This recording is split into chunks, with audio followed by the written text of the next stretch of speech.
I found out my best friend died 3 days after he helped me move into my new apartment. I didn't hear it from the police or social media. I heard it from his sister, Emily, calling me in hysterics at 2:17 a.m., asking why I hadn't answered his last message. "What message?" I asked, half asleep. She went quiet. Then she said my name, the way people do right before something awful. "He texted you on Sunday night. He said he was with you." My stomach tightened. "That's because he was," I said. "He helped me move in on Sunday." She started crying harder. "That's not possible," she whispered. "He died on Friday." I sat up in bed. She sent me the obituary, the hospital record, a photo of him on life support that made my chest ache. Time of death, Friday, 11:43 p.m. Sunday suddenly felt very far away. I remembered everything, Claire Lahim showing up late, complaining about his back, joking that this would be the last time he helped anyone move. We drank beer on the floor after surrounded by boxers.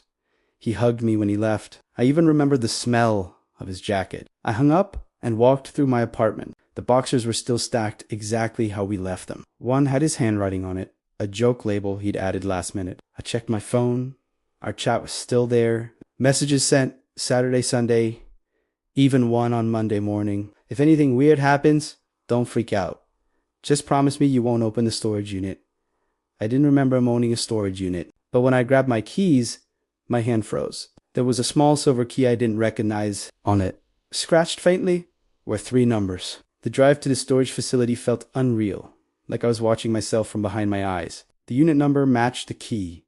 Inside, there was almost nothing. A folding chair, a camcorder on a tripod, and a note taped to the concrete wall. "You never listen when I say I'm scared."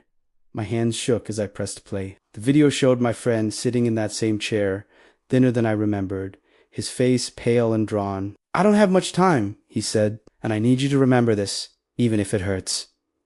He explained that months earlier, he'd been diagnosed with something no one could explain. As his condition worsened, people around him started forgetting things, conversations, entire days. "Doctors say it's stress," he said.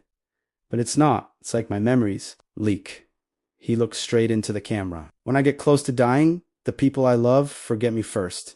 He told me he'd tested it. He checked himself into the hospital, let his condition progress, let himself digest long enough to be pronounced. And then, he said quietly, I came back. That's when the messages after Friday started. "You remembered me? Anyway," he said, "which means you're anchored to me now." My phone buzzed in my pocket. A text from his number. "You weren't supposed to come here."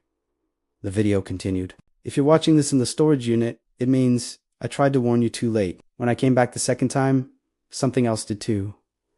The camcorder suddenly glitched, the image distorted, and for a split second, there was someone standing behind him, Talurong, smiling too wide. The lights in the storage unit shut off. The door behind me creaked. And in the dark, a voice that sounded exactly like my friend whispered, "Why did you remember me?" I ran.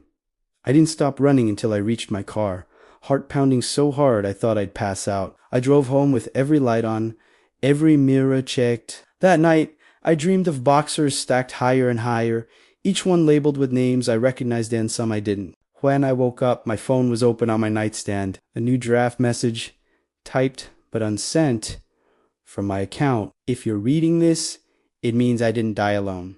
And that's when I realized something worse than the fear. I couldn't remember my friend's face anymore.